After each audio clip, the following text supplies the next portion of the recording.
Boa tarde a todos. Em primeiro lugar, queria agradecer mais esta oportunidade, acho que é a terceira que estou aqui neste sítio, e saudar portanto, os organizadores destas Jornadas da Floresta, que já começam a ser um acontecimento incontornável do nosso setor florestal por boas razões e, portanto, e que venham mais as terceiras, as quartas e as quintas. Pronto, eu hoje não estou aqui na qualidade de falador, estou na qualidade de moderador. Se fosse falar, ia dizer a mesma coisa que disse das outras vezes anteriores em que estive aqui, e também da mesma maneira não ia adiantar nada aquilo que eu iria dizer. Mas, de qualquer forma, roubar aqui só, se me permitem, uns minutinhos. No princípio, não é para fazer uma intervenção, mas é para fazer uma homenagem a uma pessoa que tenho pena de não estar aqui. Mas depois, quem estiver com ele, que lhe conte, que é o Dr. António Vica. Ia contar aqui uma pequena história que só eu sei e que, a partir deste momento, vocês também vão saber, mas acho que é uma história que precisa ser contada. Toda a gente sabe o que é que eu, e não só, estão aqui neste painel e na sala mais que pensam o mesmo, que não vai haver reforma nenhuma da floresta em Portugal, a sério, que não passe pela organização coletiva dos produtores florestais e dos cidadãos, das pessoas que vivem nas aldeias da cidade em geral, para estas causas e para a resolução destes problemas que este setor infere. Bom, eu, sabem, estou ligado a um dos movimentos ou das organizações que está a pugnar por isso, chama-se a Florestes, a Associação Florestal de Portugal, que, portanto, sem desprimor nenhum para outros que também lutam pela mesma causa, enfim, acho que é uma organização que tem um bom palmarés nesse domínio. E a história que eu queria contar é a pré-história da Florestes, e ele não sabe, o Dr. António Vica não sabe, mas ele teve muito a ver com a criação da Florestes. E isso passa por uma outra pessoa que eu acho que ninguém conhece, tirando aqui o engenheiro Vitor Lobo, e que nunca ninguém falou quando se escuta estas coisas, é um senhor chamado Dr. António Melo. Esse Dr. António Melo ainda hoje é técnico da Comissão de Coordenação da Região Norte, sou que ainda anda por lá. A formação de base dele é assistente social, e ele é de um tempo em que o Ministério da Agricultura tinha assistentes sociais. Acho que agora já não deve ter, mas não. Deve ter acabado com isso. Não são precisos para nada no Ministério da Agricultura. E também era de um tempo em que no Ministério da Agricultura havia serviços de associativismo para ajudar a criação de... Não sei se ainda tem isso, mas naquele tempo. E então, o Dr. Jamel, depois de ter feito o seu curso de Serviço Social, foi trabalhar para os serviços de associativismo do Ministério da Agricultura e fez a sua recruta com o Dr. António Vica. E, portanto, o Dr. António Vica semeou-lhe na cabeça isto do associativismo e isto da floresta, esta coisa toda que ele aqui tão lindamente nos contou há bocado.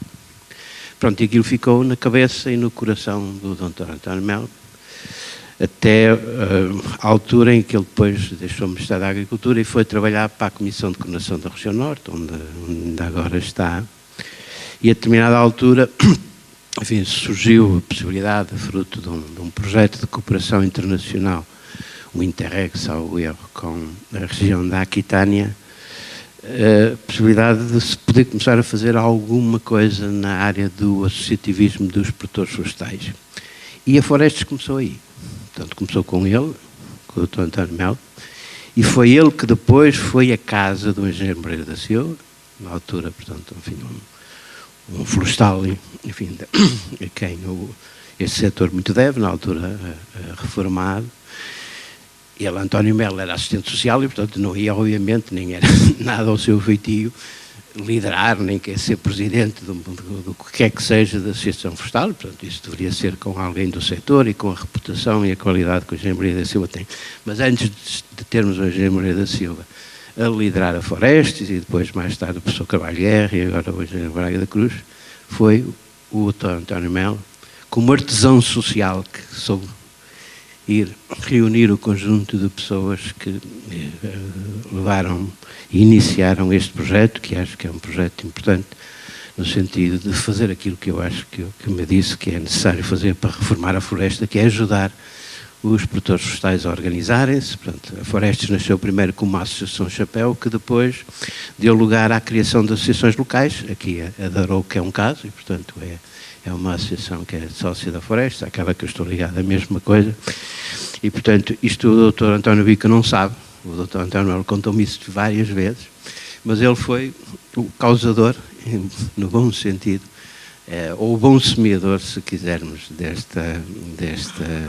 destas ideias associativas, naquela pessoa que também poucos conhecem, não sei se aqui os colegas da Arouca ainda são do tempo em que o Dr. António Melo andava pela Florestas, mas ele foi, de facto, quem esteve. Não é? Enfim, os mais antigos provavelmente lembram-se dele, ele ainda é vivo, mas ele aprendeu isso aqui em Lafões, enfim, na zona de Dom Lafões, com o Dr. António Bica. Eu gostava de lhe poder dizer isto, ele não me conhece, mas alguém que estiver com ele que lhe conte esta história, que eu acho que merece ser conhecida. Pronto, enfim, esta mesa redonda é sobre estratégias políticas para a floresta do futuro. Isto não há aqui assim nenhuma ordem canónica, portanto, qualquer um dos ilustres membros deste painel, que sou já conhecido de todos os que estiveram aqui ontem e hoje, pegue no microfone, se já não o tem, e começa a dizer de sua justiça sobre essas tais estratégias e políticas para a floresta do futuro. Eu posso começar. As estratégias políticas começa e pegando um bocado no financiamento comunitário, e se calhar indo por aí, e uma estratégia que não se percebe e acaba, e só para vos dar um caso real, acaba agora, dia 2 de Abril, um aviso para candidaturas para apoio de máquinas dos madeireiros. 8 milhões para comprarmos máquinas, que se calhar daqui a 2 ou 3 anos não vão ter madeira para cortar. Máquinas essas que são todas importadas, ou seja, em termos de incorporação nacional não temos zero, ou praticamente zero. No entanto, não há nenhuma medida disponível para um produtor florestal poder, por exemplo, reconverter, se assim o desejar, uma área de eucaliptal ou de pinheiro, noutra espécie qualquer. E, portanto, já que estamos a falar de políticas, acho que temos de ser sérios, e se queremos efetivamente ajudar a reformar a floresta, temos que dar passos concretos e reais. Porque o que se passa atualmente, e com esta história das faixas de gestão de combustível, e que os proprietários sentem, é uma enorme injustiça. Porque foi-lhes criada uma serventia pública para proteger bens e pessoas, e ninguém está a pôr aqui em causa essa proteção. Agora, esse serviço público não pode recair só sobre o proprietário florestal. Porque também não foi ele que autorizou a colocação nem nenhuma fábrica, nem nenhuma casa no meio da floresta. E, portanto, existem regras para o caso de constituição de serventias públicas, que é ou se expropriam ou se pagam. E, portanto, estamos a falar em termos de políticas, não podemos estar a lançar o ónus do que aconteceu em 2017, infelizmente as mortes que aconteceram e o que aconteceu à floresta, unicamente em cima da floresta e em cima dos proprietários florestais. Era só um aquecimento. Eu ia pedir, enfim, não só aqui às pessoas que estão aqui neste painel, mas depois até às pessoas da plateia que queiram intervir, que façam o seguinte esforço e tentem ter a seguinte disciplina. Nós estamos aqui já agora num momento de fecho e de amarração de 2 dias ou 1 dia e meio, que devem ter sido muito interessantes e com muitas ideias e muito debate, etc. E, portanto, neste esforço final de amarração, cada um faça o seguinte. Para mim, os problemas fundamentais do setor é 1, 2, 3, 4. E para resolver isto, o Estado deve fazer isto, 1, 2, 3, 4, e os privados devem fazer 4, 5, 6. Pronto. Ou seja, focar-se no que cada um de vós acha que é ou os problemas principais, e não andar aqui, enfim, a andar à volta mais, não sei quantas vezes, e não falar de tudo aquilo que é preciso fazer para salvar a pátria, porque senão não temos tempo para fazer a lista disso tudo. Portanto, ser preciso e conciso e procurar ter esta disciplina. Não estou a dizer que não foi o que o engenheiro fez, mas pedia depois também a todos esse exercício. Pode ser? Então não tem direito ao microfone. Ele não tem, só se lhe der. Eu ia tentar, de uma forma muito breve, dizer isso. Eu tenho tentado, na minha intervenção pública, focar em 3 coisas muito simples que acho que o país não entendeu. Primeiro, o combate não é solução. Temos todos que perceber e parar e deixar-nos de ir nesta ilusão que nos estão a levar. O combate é uma forma de atenuarmos um bocadinho o problema, de protegermos as pessoas, protegermos os bens. Nunca vai resolver isto. Por muitos milhões de helicópteros. E não nos podemos deixar, enquanto sociedade, deixar embarcar nesta conversa.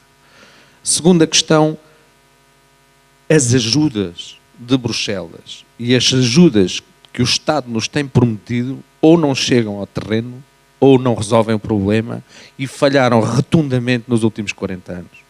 Temos um território devastado, temos um território deslaçado, temos um território desumanizado e desertificado. Falhou. A ajuda que nos prometeram não chegou e não chegou ao terreno. Os milhões gastaram-se, os resultados não apareceram. Só nos estão, neste momento, a prometer a continuação destas ajudas. E mais umas medidinhas. E mais... Se formos por aí, nunca lá chegaremos. Precisamos de fazer um reset ao sistema, discutir aqui um pouco e que as ajudas venham para o que nós precisamos e não para o que eles querem. E a terceira mensagem é muito simples. Se não agarrarmos nós, no território, este problema, porque nós, enquanto país, estamos muito infantilizados. Estamos todos à espera que o Estado resolva, que o Estado faça, que o Estado legisle. E eles não sabem o que fazer a isto. Se soubessem, já tinham feito há muito tempo. Nas nossas sociedades do interior, quem é que fez a igreja quando o povo sentiu necessidade dela? Quem é que fez as obras estruturantes no território ao longo do tempo? O Estado, às vezes, na melhor das hipóteses, põe alguns recursos à disposição. Nós, em muitas áreas, na floresta, estamos à espera que o Estado diga como é que se faz e que diga que é agora que se faz e que nos dê o dinheiro para fazer. Se estivermos a continuar nesse processo, nunca vai acontecer. Precisamos do Estado de que nos ajude a chegar a alguns recursos. Agora, ou a sociedade assume isto, ou não vai resolver-se.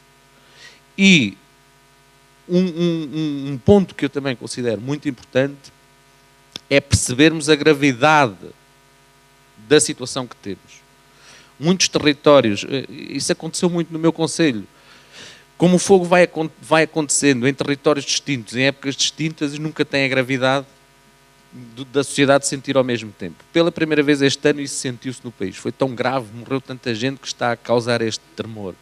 Mas o tempo passa e as pessoas esquecem-se. E agora vem aí 4 ou 5 anos, ou 10 provavelmente, de poucos incêndios, em que o Estado vai desinvestindo cada vez menos e temos que manter o assunto à tona. Este assunto vai manter-se durante muitos anos, o seu impacto no território. E um outro recado muito importante é que as pessoas pensam que o dia mau é o dia do incêndio. Não é o dia do incêndio. O dia do incêndio é um dia agitado, que nos deixa umas memórias em que se correu um risco, ficamos com muitas histórias todos para contar, muita gente diz que se não fosse ele, o incêndio nunca se tinha apagado. O problema são os 30 anos a seguir. Porque durante 30 anos fica cá a marca, fica a falta de rendimento. Agora, nos primeiros meses, ainda vem o dinheirito dos pinheiros que se venderam, a seguir desaparecem os madeireiros porque desapareceu a madeira, a seguir desaparecem os empreiteiros pequeninos porque desapareceu as obras e o território vai fechando. Vocês que têm uma economia mais diversificada não sentem tanto isso nestes territórios mais ricos. Nos territórios mais pobres inauguram-se 30 anos de empobrecimento. E quando ainda por cima temos ciclos a cada 15 a 16 anos em que fazemos reset ao sistema, isto vai ser mau. Como é que isto se resolve? Percebendo que não vamos lá com soluções facílimas. Não vamos lá com uma aspirina e um copo de água já está. Isto não é uma dor de cabeça, é um cancro. Precisa de intervenções pesadas, dolorosas, caras e que ninguém quer. E isso implica mudanças de procedimento na gestão e na forma como encaramos o património. Muitos filhos de agricultores, quando o pai morreu, até deixou uma mula. Conhecem alguém que tenha partido a mula em 4 para ficar cada irmão com uma pata? Não conhecem. Conhecem alguns irmãos, 4 ou 5, que mantenham há 30 anos uma mula fechada no curral só porque o pai lhe deixou uma mula? Não. O pai morreu, é um momento doloroso, a mula está aí, ninguém quer a mula, tem que se vender. A terra não. A terra nós ficamos com ela no bolso, ficamos com ela, adiamos as decisões. Este é o momento em que vamos ter que todos encarar o que é que cada um quer fazer desses pedaços. Não é possível, ao contrário do que se meteu na cabeça de muita gente, ser proprietário de terra, ganhar dinheiro com a floresta e não ter trabalho. A floresta é um setor como outro qualquer, precisa de aportes de investimento, precisa de trabalho ao longo do tempo, e isso, infelizmente, para quem abandonou o território e vive longe, é cada vez mais difícil. Precisamos de novas ferramentas de gestão do território que, respeitando a propriedade privada, ajudem a organizar as pessoas no sentido de fazermos a gestão que é preciso fazer dos territórios, nos ajudem a fazer o planeamento do território para o defender do fogo. E isso não são processos, nem vão ser simples, não se convençam que serão simples, nem convençam-se que serão docinhos e que não custarão nada a ninguém. Vão implicar mudanças de mentalidade, vão implicar escolhas, algumas delas contra o nosso individualismo natural, mas que se não formos capazes de fazer enquanto sociedade, não sairemos deste ciclo vicioso. Ao Estado é preciso exigir neste momento os recursos para pôr estes processos em marcha. Porque isto não se vai fazer, ao contrário daquilo que nos andam a tirar à cara e aos olhos em promessas constantes, com os pozinhos que sobram do quadro comunitário. Neste momento sobra do quadro comunitário provavelmente qualquer coisa como 60 milhões de euros. É com isto que se vai resolver o problema do país. Neste momento o Estado tem dinheiro para gastar, porque recebeu da ajuda do Fundo de Calamidade mais uns milhões e por isso está a prometer muitos milhões para o próximo ano. Até e para o ano a seguir.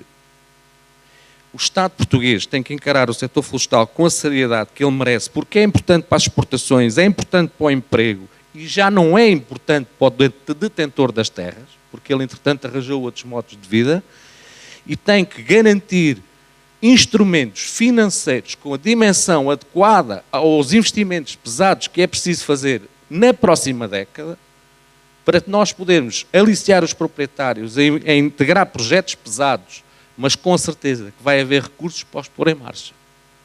Se não formos capazes de ir por aqui, já estão lá fora a nascer os pinheiros que vão arder em 2030, em 2032, em 2034 e os eucaliptos de certeza que já estão rebentados também. Podemos, como país, tomar isto como uma sina, começarmos a contar o tempo para o dia que o incêndio há de vir, e fazermos isto com naturalidade, sem fazermos muita comoção. Pronto, ardeu porque tinha que arder, porque não fizemos nada. Agora, temos é que escolher um caminho. E continuamos todos os dias sem o escolher.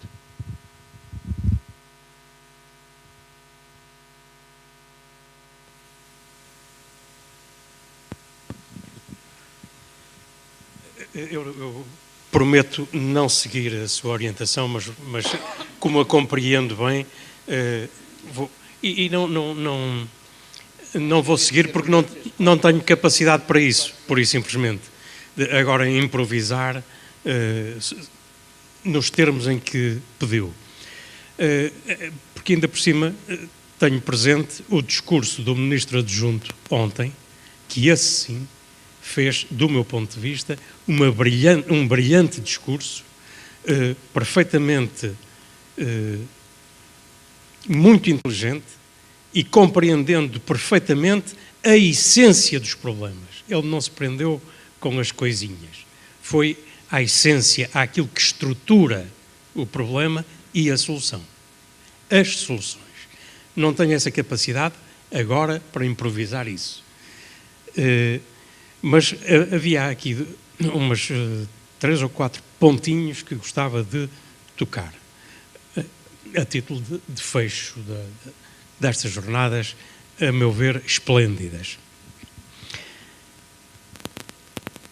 A primeira coisa tem a ver com este problema dos dinheiros, dos financiamentos. Não é verdade que não haja dinheiro. O que tem de se alterar é os critérios como esse dinheiro é utilizado.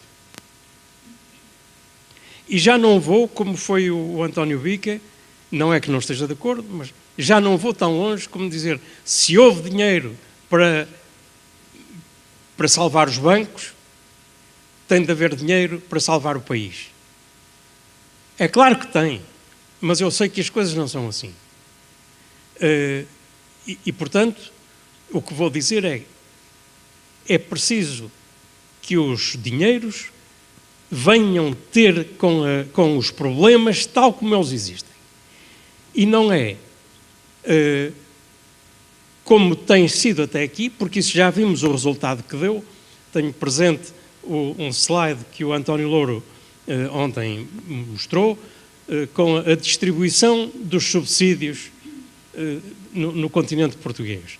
Era uma mancha vermelha dos subsídios concentrados no sul do país, era uma manchinha muito dispersa, de várias cores, no norte e no norte interior, e no centro, pura e simplesmente, não há subsídios para estas coisas florestais.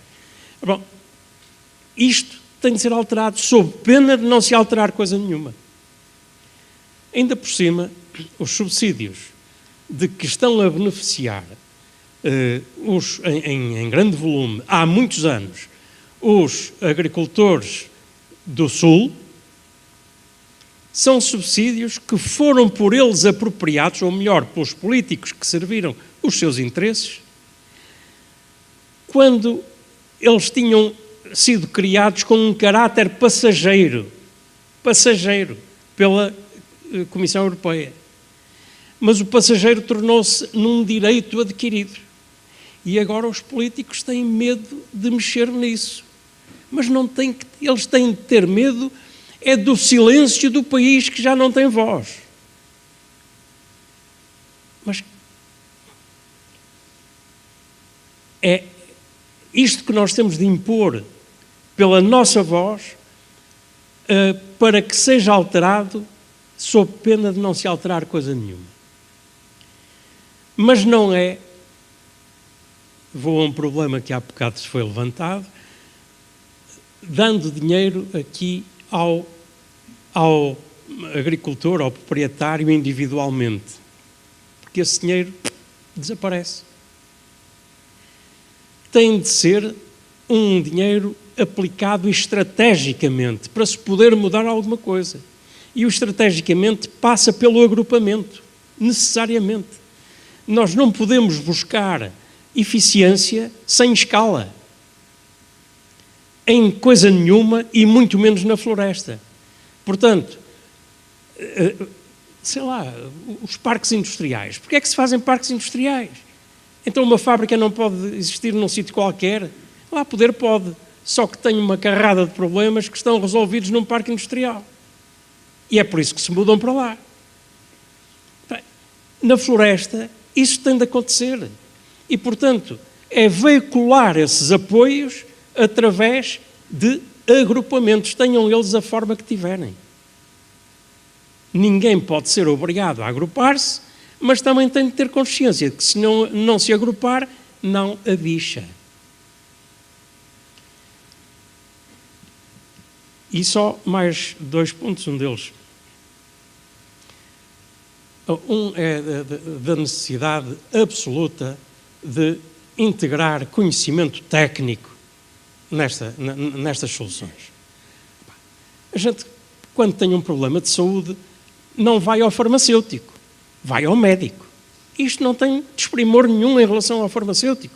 É que o farmacêutico não tem que saber isso. Não foi isso que ele aprendeu. Tem de ir ao médico.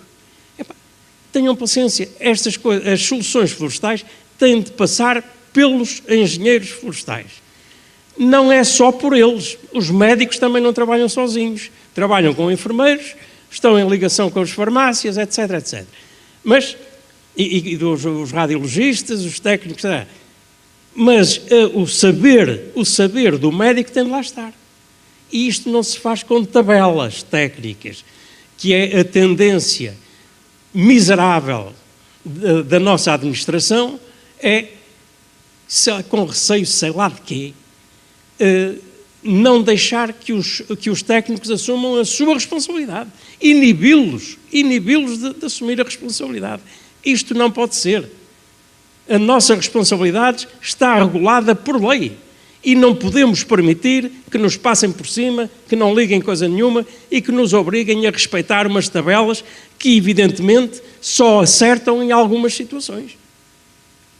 Em todas as outras não acertam. O problema das limpezas e da gestão e tudo isso só se resolve com técnica que tem de ter o conhecimento por trás. E, finalmente, a questão daquilo que nos parece evidente, a que se mete pelos olhos dentro e que, apesar de tudo, não se resolve. O problema das casas florestais abandonadas é apenas um exemplo. Bom,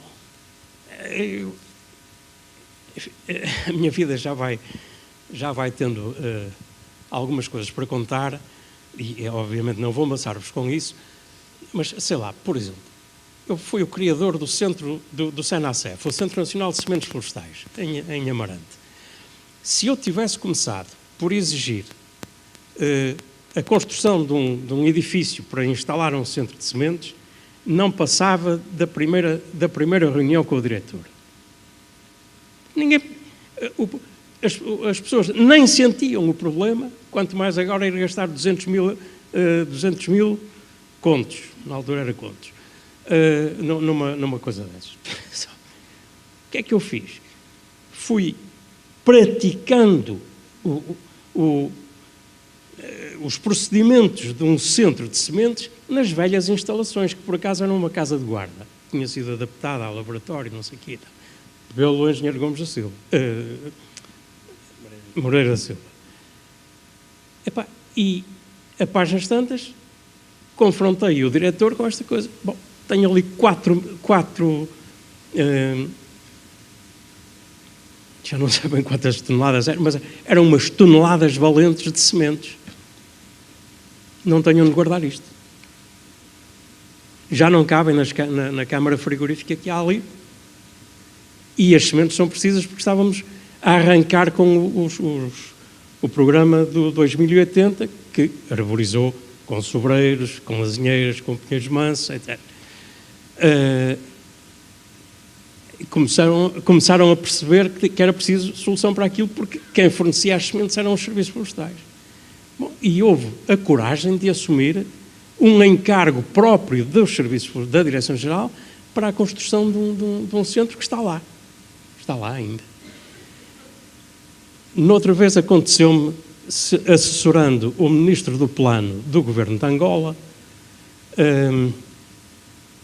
ser confrontado com uma situação gravíssima, que era o plano relativamente ao abastecimento do mercado de Luanda com frangos, estava um buraco desgraçado. E o Ministro da Agricultura não se entendia com o Ministro do Plano, bons herdeiros dos portugueses, não é? Não se entendia, quer dizer, claro, entendiam-se pessoalmente, não, mas um tratava de umas coisas, outro tratava das outras. E nada se resolvia. Porquê? Porque os pintos do dia chegavam de avião vindos da Checoslováquia, aterravam em Luanda, e entre sair do aeroporto e chegar à capoeira, ao aviário, morriam metade dos pintos do dia, já só lá chegava metade, coisas deste tipo, não é? E aquilo não se resolvia. E eu fiz assim, peguei numa folha A4,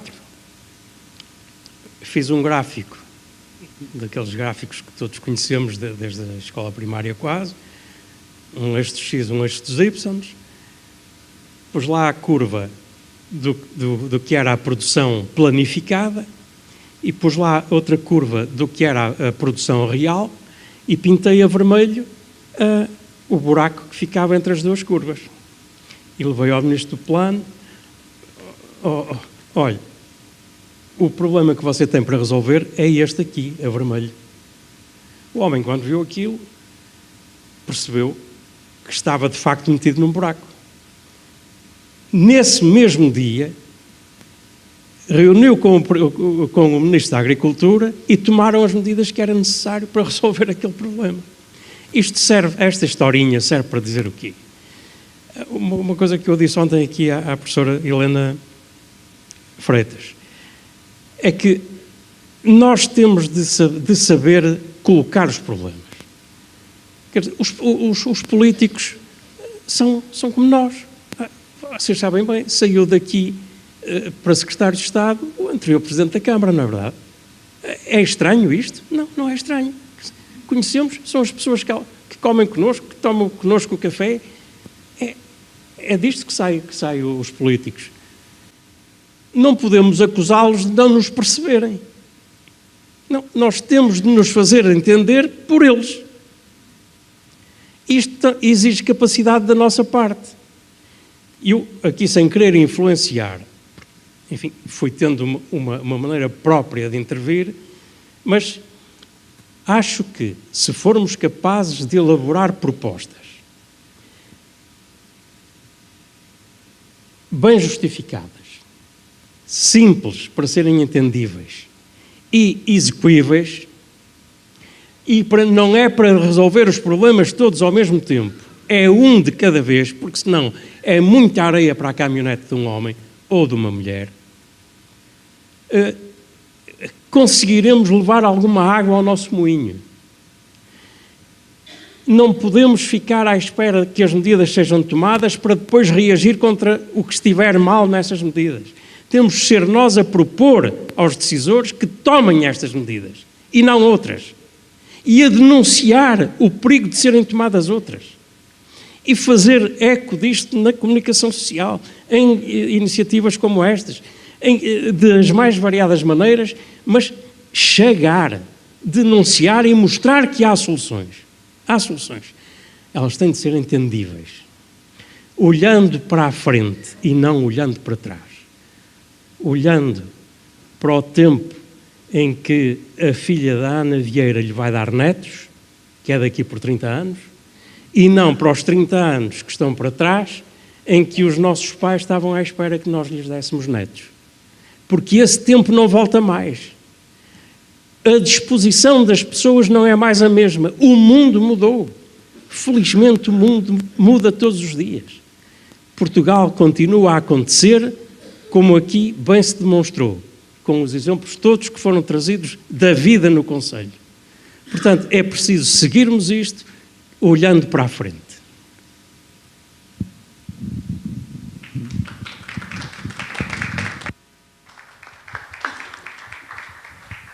Boa tarde a todos. É assim, as conclusões que eu tiro destas jornadas, gostei particularmente da análise do engenheiro António Louro, porque eu comungo plenamente na sua visão sobre este problema. Nós há muitos anos que andamos a discutir isto e nós temos sido muito pressionados, porque eu trabalho há vários anos nestas duas componentes, da prevenção e do combate aos incêndios, e eu estou preocupado, mas de certa forma também começo a estar bastante esperançado, porque eu reconheço que a população, a partir deste ano, está cada vez mais alerta e claramente reconhece o problema que temos em mente e está disposta claramente a contribuir para a resolução do mesmo. A solução está claramente no território, o território que é pouco resiliente a estes fenómenos que nos têm acontecido, que nunca teve tanto impacto sobre as pessoas e sobre os seus bens, e nós temos isso por experiência. Já não é uma questão da rentabilidade da floresta, é uma questão de proteção de pessoas e bens. E nós temos essa noção que para resolvermos o problema temos que resolver os dois problemas ao mesmo tempo, que é aumentar a resiliência e a capacidade da floresta criar riqueza e de valorizar o território, e, por outro lado, tornar o território menos suscetível para as pessoas e para os seus bens. E pronto, isto é um trabalho hércules, é um trabalho de todos, e temos que trabalhar nesse sentido. E esse, acima de tudo, é a mensagem que fica, e temos que lutar por todos os meios para que isso aconteça. A noção que temos há uns anos, esta parte, é que nós somos bastante expeditos nos quadros comunitários de apoios, nas medidas de emergência pós-incêndio. Ou seja, no PDR, por exemplo, a medida 8.1.4 é financiada a 100%. Nós, Arouca, também tem candidaturas aprovadas a essa medida, mas não era essa a medida que eu queria ver aprovada. É importante é que tenhamos medidas aprovadas que possam claramente recuperar e aumentar a resiliência dos nossos espaços e a capacidade produtiva e a valorização do território. E esse acho que é uma das lacunas dos quadros comunitários que pronto, recebemos aqui vários exemplos do que devemos fazer para tentar alterar, porque é fundamental.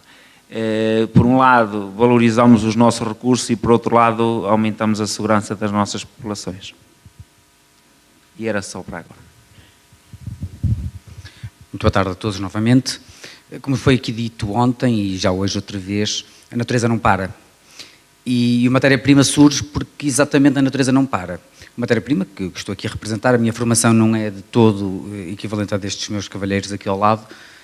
A minha formação não tem nada a ver com isto, só que nós vemos que a natureza não para. E a seguir um incêndio, como aconteceu em 2016, aqui em Arouca, nós entendemos que devíamos começar já, porque os meus camaradas aqui da mesa que não temos mesa, disseram que temos que planear, temos que fazer tudo isto, temos que fazer tudo aquilo outro. É verdade, que sem dúvida nenhuma, mas se estivéssemos à espera de todos os planos que ainda não existem, pelo menos aquele bocado da Serra da Freita em que nós temos intervindo, ainda não tinham árvores. E o que é certo é que íamos ter depois mais um conjunto de cabras chapadoras, ou o que quiserem chamar, a limpar o mato se quiséssemos reflorestar de acordo com esses planos. E daí que a matéria-prima, ao nível micro, ao nosso nível, e lá está, nós somos todos amadores, fomos fazendo o nosso trabalho de reflorestar. Esperamos que bem. Seja como for, eu entendo que a nossa paisagem e o resto da fauna vão nos agradecer, de alguma forma, aquilo que estamos a fazer. Mas temos aqui um papel muito importante, que há bocadinho na minha apresentação foi um aspecto focado muito superficialmente. Nós temos a questão dos baldios. Os baldios têm um papel muito importante na floresta nacional e muitas vezes têm um papel muito importante na dimensão que os incêndios acabam por acontecer. Os baldios são, de uma forma geral, mal geridos. Ponto, são mal geridos. E muitas vezes vemos algumas pessoas, como o engenheiro Paulo Fernandes muitas vezes fala, e ele esteve cá no ano passado, e ele não está cá presente, que uma parte que arde é floresta e o resto é mato. Mato não, mato é o sítio onde nós temos as nossas pequenas árvores plantadas. Aos olhos de quem vê de fora, aquilo é mato. Não estão lá as nossas pequenas árvores. E essas árvores têm que ser protegidas. As nossas que a matéria-prima plantou. Mas também existem, e outros grupos, mas existem uma grande superfície de baldio que não é devidamente gerida. Quem é que tem, e dizia o Dr. Bica muito bem, quem tem a gestão do baldio serão as populações que confrontam com esses espaços territoriais. Só que essas populações ou emigraram, ou como ele dizia, ou envelheceram, não têm as capacidades de fazer as suas candidaturas ao PDR 2020, não têm essa capacidade, não têm. Nós temos um Instituto da Conservação da Natureza e Florestas, do ICNF, que, ora bem, vocês têm muita madeira, 40% são para nós, 60% é para vocês, ou 60%, 40%, uma porcentagem assim. Ou seja, eles conseguem reclamar o valor da madeira que for retirada do baldio, mas quando chegamos à altura de fazer uma candidatura a um PDR, eles estão ausentes. Há aqui uma medida, quando nós lhes perguntamos. E esses nós perguntamos são pessoas como eu, por acaso também sou comparto do baldio, porque até tenho alguma habilidade para as ferramentas informáticas. Mas se formos perguntar às outras pessoas, por exemplo, à nossa Presidente da Assembleia de Compartes à Donação, olha, é preciso ir à internet buscar isto. Não, essas pessoas não têm, podem ter muito boa vontade, mas não têm as competências para ir fazer. Portanto, nós temos um ICNF que, por muito boa gente que lá possa ter, eu estive a ver no outro dia os quadros, são, não quero mentir, são 1.200 pessoas ou 1.300 pessoas, 400 e tal técnicos superiores, 120 vigilantes da natureza, mas tem 400 e tal técnicos superiores, mas onde é que eles estão? No terreno, a virem-nos ajudar e ajudar os baldios, assim, olha, meus senhores, vocês têm aqui esta área, porquê é que não vamos fazer este plano assim? Vamos atempadamente candidatar-nos a esta medida e fazer isto.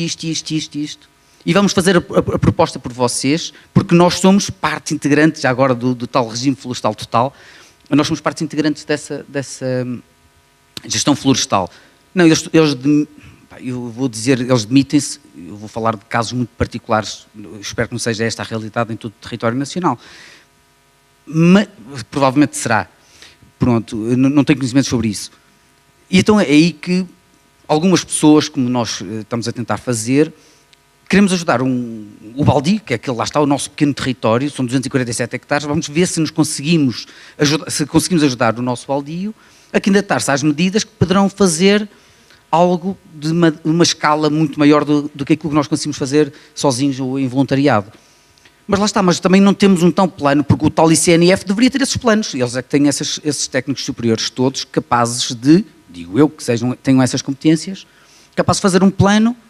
Pá, se isto ardeu, vamos pôr este plano em ação, não é daqui a 2 ou 3 anos, é já. Mas nós não tínhamos nada disso. Foi por isso que nós nos voluntariamos a fazer alguma coisa, e temos alguma coisa, com muito orgulho e muitos calos. Mas temos esse trabalho feito. Portanto, se calhar uma boa parte da problemática da floresta, claro, tirando os interesses económicos da exploração da fileira florestal, quando juntamos uma coisa à outra, portanto, a fileira florestal e a organização do espaço, do território e a dimensão dos incêndios, passa por uma ajuda muito significativa, muito substancial na gestão dos baldios. E a gestão dos baldios não é gerir propriamente o baldio, é dar esse apoio, porque nem todos os baldios têm algumas pessoas com o dinamismo que a matéria-prima tem apresentado para os ajudar a fazer essa gestão desse baldio.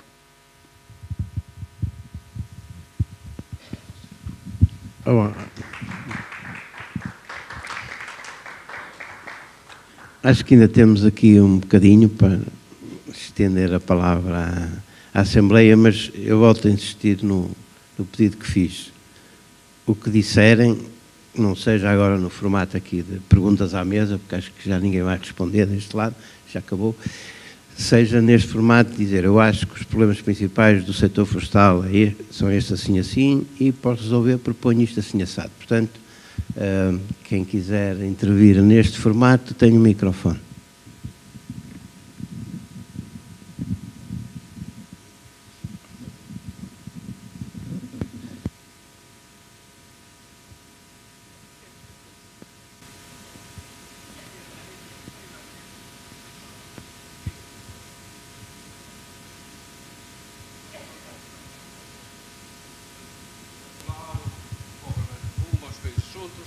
Outras vezes eles estão um lado mais para cima, nós vamos trabalhar mais abaixo, mas isso não diz nada sobre o que está em questão.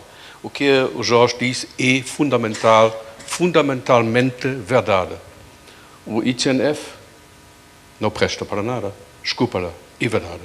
Eu conheço o engenheiro florestal, que agora está lá em cima, responsável, não tenho nada pessoalmente contra ela, nada disso, mas é verdade, é realmente verdade. Eu falei, nós também temos um outro baldio, o baldio lá no Planalto, Albergaria da Serra, em que estamos a trabalhar, que queremos ajudar e vamos continuar a ajudar a fazer plantações. Amanhã vai ter mais uma. E ali ardeu todo o pinhal, tudo. Eu fiz a pergunta ao engenheiro, o que vão fazer? Nada. Ele não quer fazer nada. O baldio quer. Eles estão a perguntar a nós, o que podemos fazer? Agora, a questão é esta. O que o doutor disse, o baldio tem que se derivar da responsável da ICNF? Não sei. Esta é a verdade, este é duro. Pronto. Obrigado.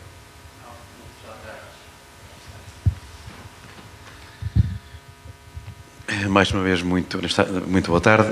Eu entendo que para as pessoas que têm parcelas possam, um dia, quando partirem, os filhos para não os filhos receberem presentes envenenados dessas heranças, porque, digo eu, serão presentes envenenados porque são heranças que vão dar prejuízo todos os anos.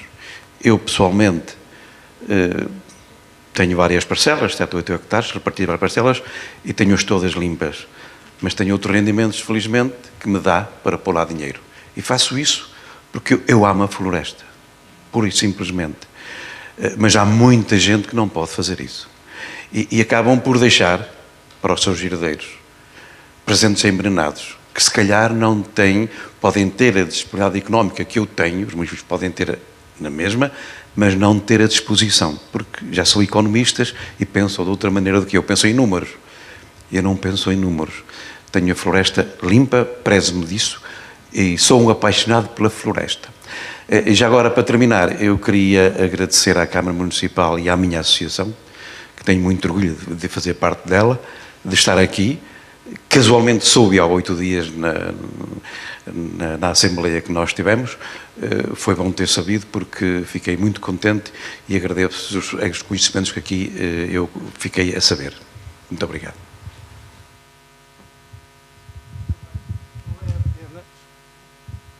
É apenas um apelo aos membros da mesa redonda. O tema parecia-me ser, desculpe lá, o médico Mendes, que aliás foi nesse sentido, parecia-me ter como foco a floresta do futuro.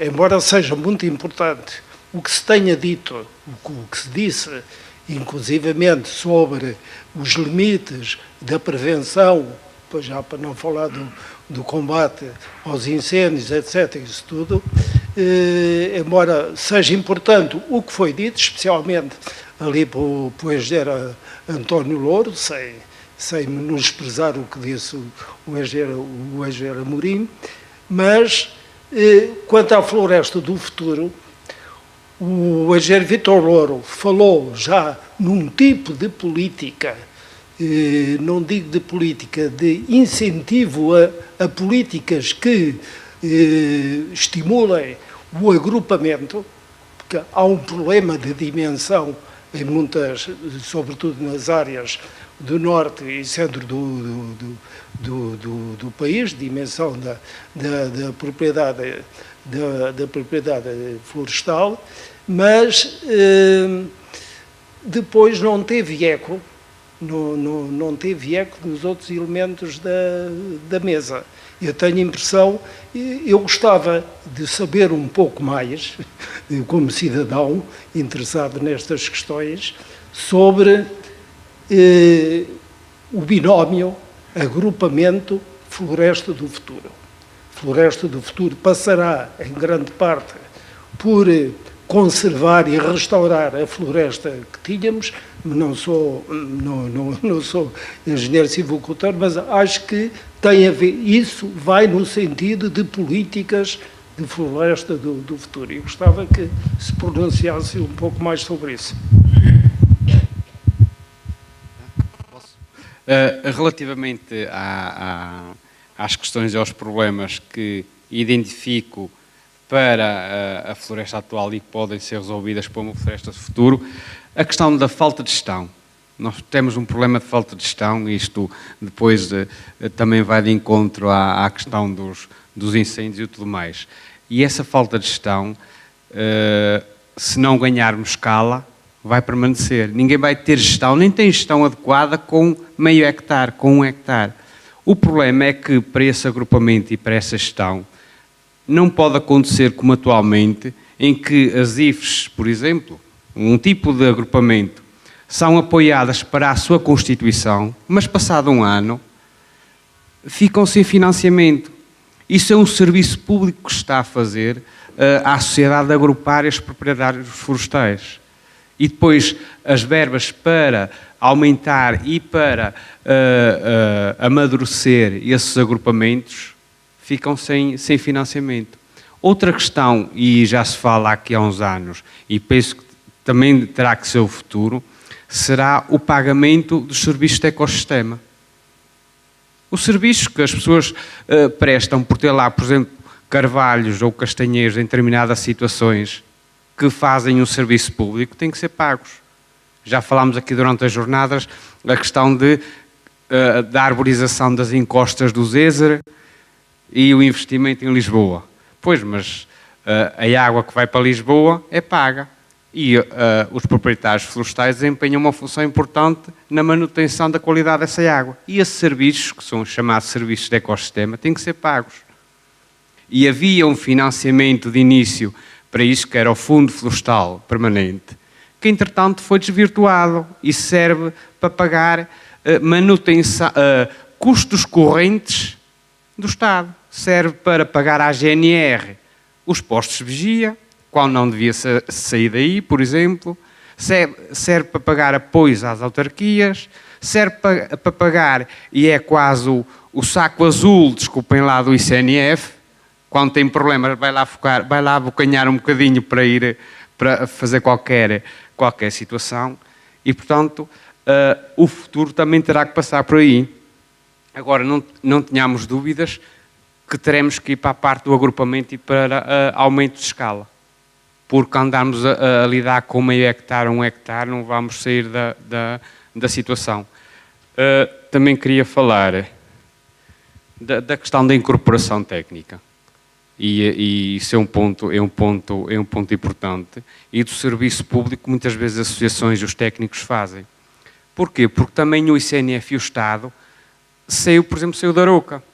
Se um proprietário qualquer quiser pedir uma informação aos serviços florestais, não consegue. Tem que ir a quê? À Associação Florestal. Não me pagam, é um serviço que fazemos com muito prazer, mas não nos pagam esse serviço. Eu agora, com esta questão das limpezas, não faço durante o dia outra coisa, senão prestar apoio técnico aos proprietários. Com muito gosto, não há em questão isso, mas isso é um serviço público que prestamos, mas ninguém nos paga por isso. E ao final do mês, quando eu quero receber o meu salário, tenho que lá ter dinheiro. E, portanto, isto também tem a ver com o abandono do ICNF e com o desmantelamento do ICNF. Porque isto também colide com o futuro da floresta. E aqui há outra coisa, que é, para o futuro da floresta, o ICNF e as limitações, por exemplo, o REJAR, que é o regime de rearborização de áreas, ou seja, se quiserem plantar um castanheiro, um pinheiro, um eucalipto, que árvore seja, tem que elaborar um projeto. Projeto esse que, apesar de ser engenheiro florestal, tem ali uma tabela, como o engenheiro Américo Mendes disse, tem que me reger por uma tabela que não tem base muitas vezes técnica nenhuma, nem de engenharia, mas é uma chapa 5 quase. E depois tenho, quer seja pinheiro, quer seja castanheiro ou carvalho, tenho exatamente o mesmo procedimento. E quando agora, e um caso prático, tenho projetos que foram submetidos em novembro, que saíram agora, mas por uma série de imposições legais, só posso começar a plantação, se me autorizar, entretanto, em meados de abril. Como é que em meados de abril eu vou plantar carvalhos ou castanheiros ou pinheiros? E, portanto, isto também passa por, da parte do Estado, ser parte da solução e não ser parte do problema. Uma coisa que o Estado pode fazer é não ser um entrave, mas ser, não causar obstáculos ou não criar obstáculos, porque para trabalhar estamos aqui, desde que não nos criem obstáculos.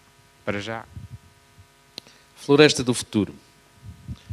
Eu acho que a primeira coisa que nós temos que matar para a floresta do futuro é o conceito da limpeza da floresta. Nós temos que ter sítios limpos, mas nunca teremos o terreno todo limpo. Não é possível. Não há recursos para isso, porque senão a floresta só dá prejuízo. Temos que ter zonas que vão ter sempre muita biomassa, e para termos sustentabilidade nisso, temos que ter zonas sem biomassa nenhuma para quando vier o fogo tentar segurar aí. Rotativamente, e portanto, alguns sítios até podemos escolhê-los só para isso, mas tem que ser um jogo técnico de escolher os sítios certos para segurar os incêndios, para proteger os povoamentos com zonas limpas. E se há lição que vocês têm que tirar aqui também nesta serra, é que a reflorestação que se fez há 60 anos e a forma como o mantivemos falhou. E, portanto, se querem que estas plantas que estão a plantar cheguem a adultas e durem muitos anos, protejam-nas com zonas à volta para o dia que o fogo vai vir. Agora, o principal problema que nós temos a norte do Tejo é a dimensão da propriedade que não tem escala. Temos muitos proprietários de terreno e não temos empresários florestais. Os poucos empresários florestais que temos só têm o interesse numa cultura, eucalipto. Também não é solução. O que eu acho que temos que fazer na floresta do futuro é, primeiro postulado, temos que respeitar a propriedade privada porque ela não tem discussão. Agora, como é que nós, em propriedade privada, conseguimos fazer a gestão? Toda a gente o que quer é eucaliptos. Podemos deixar encher o território a 100% de eucaliptos? Ou devemos fazê-lo? Não podemos. E, portanto, uns vão ter eucaliptos e os outros não vão ter eucaliptos. E se calhar quer dizer que uns vão ter rendimento e os outros não vão ter rendimento. Quem não tiver rendimento, o que é que vai fazer? Abandonar. Se abandonar, vai criar biomassa, vai trazer incêndios, nem eles, nem os eucaliptos vão colher nada. Só há uma fórmula. Temos que gerir em conjunto. Se o proprietário é ativo, tem condições para fazer a gestão da sua propriedade, ótimo. Ele que gira. O que nós temos que evitar é o abandono. Como é que se evita o abandono? É atrair as pessoas a formas de organização que sejam transparentes, que ele possa confiar, garantindo que a propriedade é sempre dele e vai ser gerida em conjunto com os outros. E para fazermos a gestão com sucesso, ela tem que ser sustentável em termos económicos. E, portanto, não podemos passar sem o eucalipto.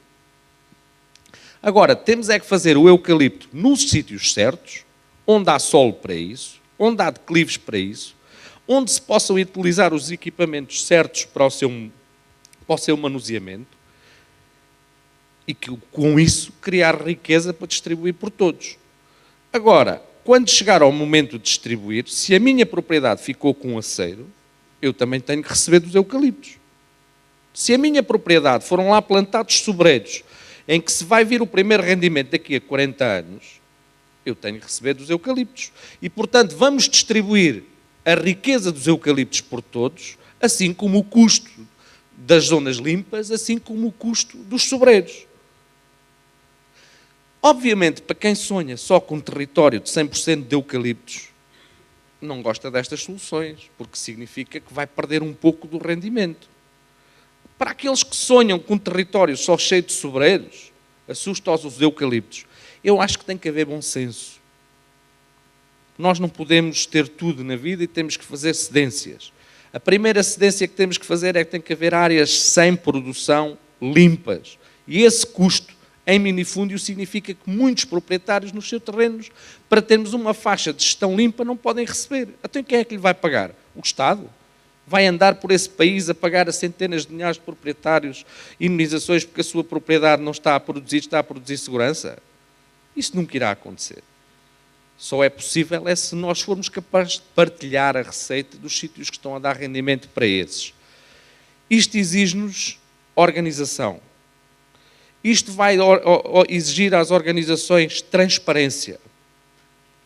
E há um papel novo para os municípios aqui.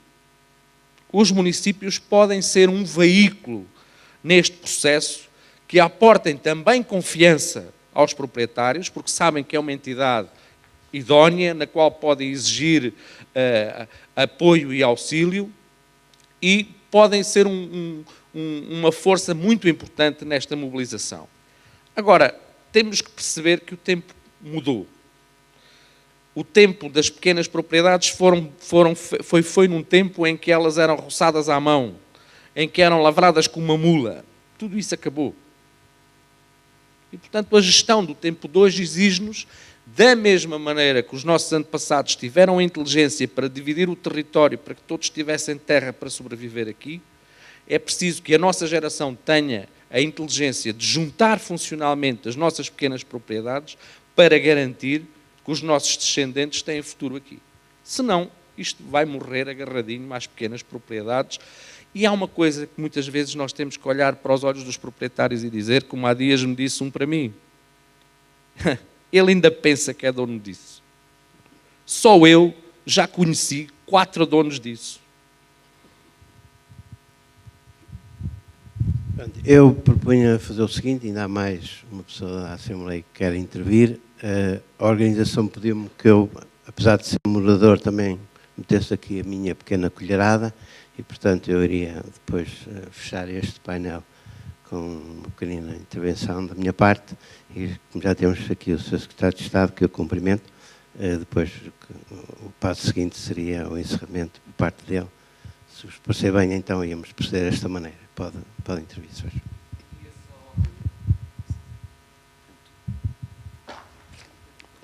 Eu ia só, em relação a fazer um breve comentário. O que eu retiro destas jornadas são as segundas e, infelizmente, portanto, nós fomos os primeiros a ser afetados pelo grande incêndio florestal e eu, saí na última jornada com esperança de que, um ano depois, isto estivesse melhor em termos florestais. Infelizmente, a tragédia continuou, agravou-se e eu queria lançar aqui um apelo para que nas próximas jornadas tivesse mudado, porque isso implica mudar a forma de pensamento e a forma de sentir e agir na floresta. Foram importantes. Eu retiro aqui a síntese e eu queria uma síntese, e foi importante a intervenção ontem, duas intervenções que queria destacar e que levo no pensamento e que acho que devemos sair daqui. A intervenção do professor João Ferreira do Amaral, em que faça a análise da importância que tem a floresta nas diversas componentes económica, social e ambiental, mas, portanto, há uma contradição que o desinvestimento que houve em todos os aspectos, no aspecto financeiro, portanto, o desinvestimento em sucessivos anos que levou à tragédia. E isso implica, se queremos mudar de vida, investimento duro, em investimento pesado, em recursos financeiros, recursos humanos, instituições, agentes novos com capacidade técnica incorporando o conhecimento. E isso é uma coisa que não pode haver uma continuidade. Tem que haver uma ruptura, um sobressalto e temos que pensar e agir de forma diferente. E eu temo que nós nos estejamos a mudar de vida, apesar deste sobressalto todo, que nós não caminhamos no sentido correto. E eu queria apresentar, e ontem esteve aqui, brindou-nos com a visita o seu ministro adjunto, e eu tive uma conversa pessoal e convidei-o a ir, talvez, para nos elevarmos, ir ao Monte da Senhora da Mó e ver de lá o que é que representou. Isto foi em 2016. O que é que foi? Porque aqui Arouca é uma coisa que pode ser um paraíso e que tem as duas componentes. Tem minifúndio, mas tem aqui uma área que no PROF anterior tem duas matas históricas, a Freita e a Senhora da Mó. E tem uma grande área, não é problema de escala, e tem, como disse ali o engenheiro António Moura, aqui tem escala. Aquilo só ardeu porque nem foi condições atmosféricas adversas, foi falta de gestão, a questão do investimento de gestão profissional, e aquilo foi o abandono. E se nós não resolvermos, e eu acho que a Arouca tem que mudar, portanto, e se nós temos que ter esta visão global e ver a verdadeira razão dos problemas. E agora eu terminava com isto. O meu receio que nós não podemos, e é uma sugestão, já que tivemos os responsáveis políticos aqui, e acabo de ver o seu subsecretário de Estado das Florestas, que tem o prazer de nos honrar, eu queria lançar aqui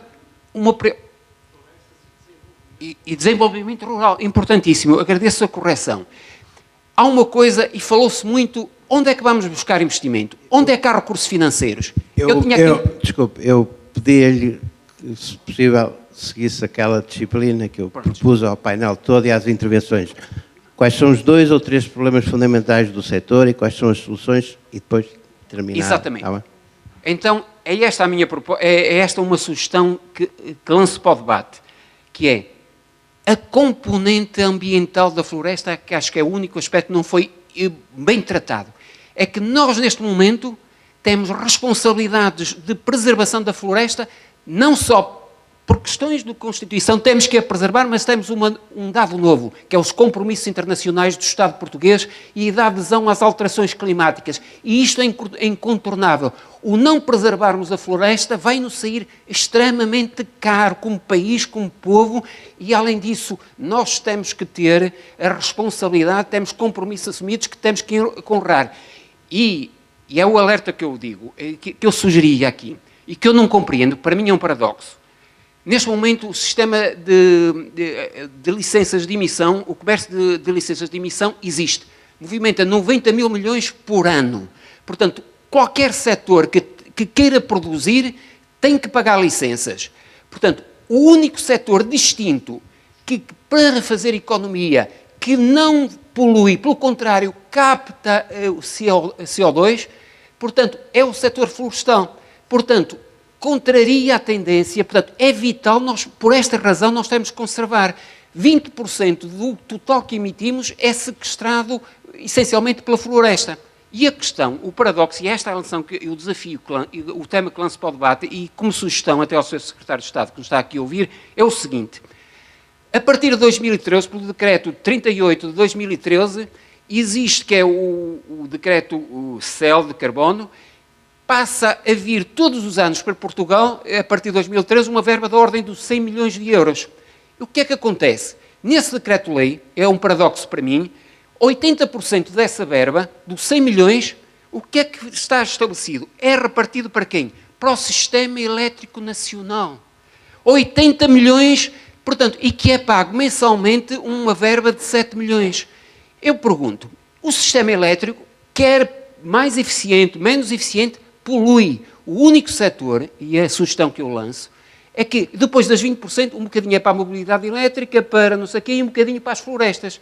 Por que não? E a sugestão, para mim fazia lógica, e o setor florestal, não vejo ninguém tratar isto na comunicação social, por que não retificar, alterar este decreto-lei e dizer assim, os 80%, há outras questões ambientais, por que não para um setor que está a precisar de investimento e um fluxo regular todos os anos, porque existem economistas que dizem que a taxa está muito baixa, mas que fala assim em aumentar quando o mercado, que é o mercado de leilões, subir para 50, 100 euros, que se fala nisso, há uma verba de investimento e a floresta merece-o se for bem servido e é um fator adicional que vem pagar estes custos, pagamentos de ecossistemas. Portanto, a sugestão que eu queria deixar aqui, não sei, portanto, o tema está, eu queria ontem ter levantado ao Sr. Ministro quando estava, mas não tivemos tempo, mas eu queria lançar esta questão de debate que, para mim, me parece importante e que, enfim, o sistema elétrico tem forma de tarifários, outras coisas. O setor florestal está a precisar como de pão para a boca de investimento. E aqui uma forma, um fluxo regular de 80 milhões dava para fazer muita prevenção, muita floresta, preservar a floresta, valorizá-la e gerir. Valorizar, gerir profissionalmente e acabar com a negligência. E, olha, Portugal, só este dado, é o país desenvolvido do mundo, o único que está a perder floresta. Nós estamos ao nível dos piores países do mundo. Precisávamos mesmo de acabar. Tá. E outra questão aqui, um desafio que eu lançava aqui. Arouca, com isto termino, porque acho que é importante, é um desafio que isto é para a vida. Arouca mostrou capacidade de fazer, criatividade, imaginação, vejamos os passadiços. Quem consegue, com um geoparque, atrair turistas e não sei o quê, eu acho que vai ter condições para fazer diferente, se quisermos, com as capacidades de recursos humanos, com esta capacidade de atrair gente, conhecimento, para fazermos um exemplo a nível nacional. Porque nós devemos pensar global e agir local. E há uma coisa que eu digo, sem reflorestarmos, e já foi há 2 anos que nós não temos desculpa, sem haver um plano da verdadeira floresta, por honra aos engenheiros florestais que montaram aquilo, porque nós, é o valor delegado da floresta, aquilo que nós recebermos, temos que entregar melhor às gerações futuras. Pronto, eu peço desculpa. Você está a retirar a palavra a todas as outras pessoas. Peço imensa desculpa. Então...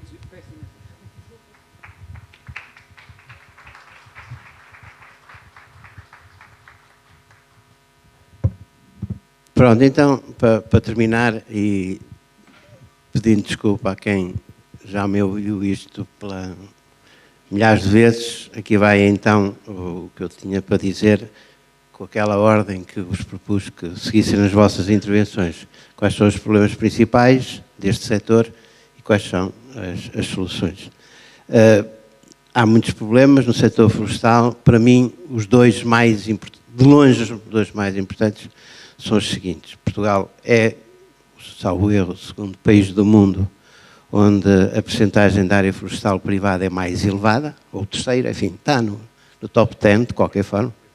É o primeiro, então é o primeiro do país do mundo. E, como sabemos, essa área florestal privada está fragmentada em propriedades de pequena dimensão, que, por sua vez, estão fragmentadas em parcelas ainda mais pequenas. Segundo facto fundamental é que não foi sempre assim, mas a partir de meados do século passado em diante, o setor entrou num processo de degradação da rentabilidade para o produtor privado. Portanto, a rentabilidade privada cada vez, enfim, a ser menor e a ser negativa, embora do ponto de vista do interesse da floresta para a sociedade. Portanto, se somarmos a essa rentabilidade privada o tal valor dos serviços de ecossistemas que já foram aqui referidos, a floresta tem uma rentabilidade social positiva e por isso é que estamos todos aqui a tentar defendê-la e fazer com que os problemas de que ela enferma sejam resolvidos.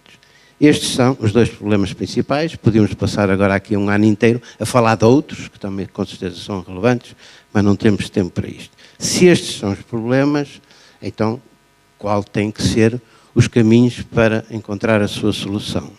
Se temos 90 e muitos % da área florestal que é privada, não podemos fazer do Estado ou de entidades públicas o motor do desenvolvimento deste setor. Este erro anda a enfermar as políticas florestais em Portugal, pelo menos que eu tenha visto durante 2 séculos, ainda não desapareceu. E podemos dar exemplos hoje de como é que este erro ainda está bem presente nas nossas políticas florestais. Esta coisa que anda aí da limpeza das matas é um bom exemplo, não temos tempo para isso. Portanto, tem que ser fazendo dos proprietários florestais privados os agentes motores principais do desenvolvimento deste setor, mas ajudando-os a organizarem-se coletivamente e não inventando o Estado, uns fundos imobiliários florestais, umas outras coisas quaisquer, os municípios, como sendo substitutos daquilo que os proprietários florestais devem fazer. Todas essas entidades têm que se pôr ao lado para ajudar os proprietários florestais privados a organizarem-se dessa forma. E não a quererem se substituir a eles, porque eles são cientistas, porque vão ao lado das pernas. Não pode ser essa a atitude. E, portanto, esse é o fomento da gestão florestal agrupada, tem que estar no topo das prioridades da política florestal nacional. Esta reforma não fez isso, ainda como deve ser, nem fizeram as reformas anteriores. Segundo caminho que é preciso seguir em termos da resolução destes, ou para lidar com estas situações. Se o setor está nessa situação de rentabilidade privada negativa, mas de rentabilidade social positiva, é preciso haver mecanismos que paguem aos proprietários florestais privados os tais serviços ambientais ou de ecossistema que a sua floresta produz, se for, obviamente, bem gerida. Aqui não é preciso inventar a roda. Portugal já tem o que poucos países do mundo têm, que é um fundo que foi criado para fazer isso, o chamado Fundo Florestal Permanente. Claro que ele, para ser implementado, foi preciso uma tragédia, foi preciso arder o que ardeu em 2003, para ele depois ser implementado em 2004. Mas pronto, mas está aí. E, portanto, era preciso pegar no que já existe na política florestal, no sentido de fomentar o agrupamento dos proprietários florestais, essa coisa chamada AGIFs, e pegar no que já existe para pagar aos proprietários florestais esses serviços ambientais, chamado Fundo Florestal Permanente, ver o que é que está bem e o que é que está mal a funcionar nesses dois instrumentos e começar por aí. Claro que depois só preciso fazer muitas outras coisas, não há dúvidas sobre isso, mas é começar por aí. Então, nas IFs, o que é que está bem e o que é que está mal? Está bem o Estado financiar a criação das IFs, o primeiro ano e o segundo ano. O que é que está mal? A partir do terceiro ano, não haver nenhum apoio para o funcionamento das IFs. Quando um ser humano nasce, os pais cuidam dele no primeiro ano, no segundo ano, mas depois não põem um bebezinho de 2 anos na rua e dizem, olha, agora desenrasca-te. Não é? Portanto, tem que haver um apoio ao funcionamento das IFs. Não estou a dizer que tem que ser a 100%. Agora, 0% do terceiro ano em diante é um erro de política que precisa de ser corrigido. Isso, a reforma, qualquer reforma da política florestal tinha que começar por aí. Não é remendar mais umas coisinhas lá no decreto de lei de criar argivos. É trabalhar o sistema de financiamento público a argivos. Quando isso aparecer, eu calmo e deixo de falar nisto. Mas ainda não vi isso aí aparecer. Ponto número 2.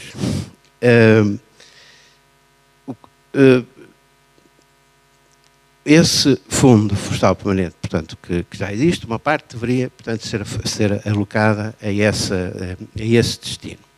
Mas há outras formas que também são importantes de os produtores florestais trabalharem de uma forma organizada. Existem as associações, como neste Conselho e noutras partes do país, e, portanto, o Estado deveria ter com essas organizações, quer para a criação de argivos, quer agora para esta questão que felizmente se fala cada vez mais, da prevenção dos incêndios, uma forma de canalizar o dinheiro desse Fundo Florestal Permanente para essas organizações de uma forma previsível e, desde há muito, que anda a falar na figura de um contrato de programa, ou seja, o Estado deve entender-se, sentar-se à mesa com essas organizações e dizer, e colocar-lhes este desafio. Digam para o Conselho de Arouca, digam para o vosso território, o que é que vocês, conhecendo bem os problemas do vosso território, ou para Mação, ou seja, o que é que acham que é mais prioritário fazer nesse território? Não é o ICNF, ou seja, lá quem for, vir dizer a Mação, ou vir dizer a Arouca, o que é mais importante? Quem cá está é que sabe. Definam metas sobre o que vocês querem, o que é que querem fazer, e que metas é que querem atingir. E depois haver um compromisso de cofinanciamento desse esforço, uma parte por parte dos produtores florestais, outra parte por parte do município e outra parte por parte do Fundo Florestal Permanente. E, obviamente, estabelecer um teto, quer dizer, também não dar aqui margem a que uma associação ponha lá tudo o que quer fazer daqui até não sei quando, portanto, pôr um teto em termos do limite máximo desse investimento que seria cofinanciado dessa forma e juntar pelo menos estes 3 agentes. Então aí punha-se as IFs, a criação e o apoio ao funcionamento, e punha-se também, por exemplo, uma boa ideia que nasceu, julgo que na altura em que o atual ministro foi ministro, portanto, Capelo dos Santos, os trabalhadores florestais, e mais o resto que a organização entendesse como fosse importante para desenvolver esse território. E para isto, por acaso, não é preciso os tais 1.000 milhões de euros que o Dr. António Bica aqui falou. Isto pode-se fazer com relativamente pouco dinheiro em termos do que é o volume do orçamento do Estado. As organizações para este tipo de contratualização são 100 e tal, no país todo. Sabe-se qual é qual é o orçamento que estas organizações mais ou menos têm. Portanto, não é preciso nada que pusesse o país aí na falência. E os efeitos que isso teria seriam, com certeza, muito importantes. Mas se não se quiser chegar já aí, e continuar a trabalhar desta forma incremental aos bocadinhos, como aqui o engenheiro Vítor Louro fez, sugeriu e muito bem, por exemplo, o caso do programa de chapadores. Foi criado, portanto, em 1999, salvo erro. Foi uma vergonha, por exemplo, que desde 1999 até à chegada do atual governo, a coparticipação pública não tivesse sido aumentada 1 cêntimo por nenhum dos ministros que cá apareceu. Portanto, toda a gente que esteve com esta pasta este tempo todo não tem nenhuma moral para falar do floresta. Passaram por lá e não aumentaram a coparticipação num tostão. O atual governo aumentou, mas devia ter feito melhor. Portanto, aumentou 35 para 40 mil euros. Isso já se foi com o aumento do salário mínimo. Portanto, todos os anos temos que aumentar os chapadores quando o salário mínimo acontece. Portanto, esse aumento já foi. E depois, quando fez esse aumento, disse que isto agora vai ficar congelado nos próximos 5 anos. Portanto, não pode ser. E, portanto, isto tem que mudar. O aumento tem que ser superior e tem que, todos os anos, acompanhar pelo menos o aumento cá no salário mínimo. O dinheiro não chega para tudo, pronto, então aí os responsáveis da pasta têm que berrar ao Sr. Ministro Adjunto, que parece que foi muito simpático, não foi? Então, olha, diga lá ao seu primeiro, Presidente, então diga lá ao seu Primeiro-Ministro que não pode ser assim, ao seu Ministro das Finanças, que isto não chega, pá, pronto, precisamos de mais. E digam ao país que isto não chega, porque nós queremos fazer melhor, isto não chega, pronto. E, portanto, isso tem que mudar, mas mesmo que fique na mesma, não pode ser pago da forma que está a ser pago. Ele está aqui e depois, se eu disser mentira, pode-me bater. Sabe muito bem, o Sr. Secretário de Estado, quando tomou posse, disse-lhe, ou que estava antes, disse, não, as associações de produtores florestais que têm brigadas de sapadores não podem estar 4, 5, 6 meses à espera que chegue o pagamento do serviço público que as brigadas de sapadores recebem. Não há nenhuma empresa que possa aguentar 4, 5, 6 meses sem receber do seu principal cliente. E estes sapadores fazem um serviço público que corresponde mais ou menos a metade do ano em termos do seu tempo de trabalho e, portanto, metade dos rendimentos das brigadas de sapadores o cliente chama-se Estado e este Estado não pode pagar isto 3 vezes. Agora vai pagar em 4, já é melhor. Mas a última vez que se recebeu a principal prestação no final do ano passado foi em outubro e hoje, até hoje, ainda não chegou a primeira prestação deste ano. Portanto, isto rebenta com a tesouraria destas organizações. E, portanto, são pequenas coisas, isso nem sequer se está aqui a pedir o que eu há bocado referi, que o Estado ponha mais dinheiro na prevenção e ponha mais dinheiro nestas organizações. Mas, pelo menos, o que põe, que eu faça de uma forma mais repartida. Porque isto dá cabo enfim, a economia destas organizações não aguenta com isto, portanto, é preciso também aí haver melhorias. Portanto, e este programa de sapadores pode ser o embrião daquilo que há bocado referia, que é este regime de contratos-programa entre o Estado e estas organizações que estão no terreno, porque já existe para esta estrutura esse regime de contratualização, portanto é depois alargar o seu âmbito, pôr aí as IFES e pôr aí outras coisas que as organizações acham que são importantes para o seu território. Ou seja, nós podemos construir a partir de instrumentos que já temos, que têm aspectos que são positivos, mas que têm aspectos que precisam de ser corrigidos nestes sentidos que eu referi, e era por aí que eu acho que a reforma da floresta devia continuar. Ainda não é tarde demais, não foi por aí que começou, mas ainda não é tarde demais para caminharmos nesse sentido. Porque eu não acredito que, despejando-se técnica, despejando-se aviões, despejando-se não sei o quê, em cima de um setor que não está organizado, ou sonhando que agora as pessoas das cidades vão para os campos e vão... Nada disso. Portanto, o território está como está, no interior estão as pessoas que estão, na floresta estão as pessoas que estão, agora é preciso, a partir daqui, organizar quem lá está e, sobretudo, incentivar quem já está a fazer esse caminho. Portanto, neste momento, Portugal tem 100 e tal organizações de produtores florestais e depois tem outras que estão a surgir, como a matéria-prima, montes e outros, enfim, de outros géneros, mas também muito importantes. Tem os baldios e, portanto, é reforçar e pôr-se ao lado destas organizações e ajudá-las a robustecê-las e não encontrando substitutos, seja aos serviços florestais, seja aos municípios, sejam fundos imobiliários florestais, ou seja lá o que for. Tudo isso é preciso, tudo isso tem o seu papel, mas nada disso pode substituir quem está no terreno e nada disso pode substituir uma intervenção pública para robustecer quem está no terreno e a sua capacidade de intervir de uma forma agrupada e coletiva, que sem isso este setor nunca mais terá saída e, portanto, é essa a minha colherada. Já disse isso muitas vezes, desculpem lá.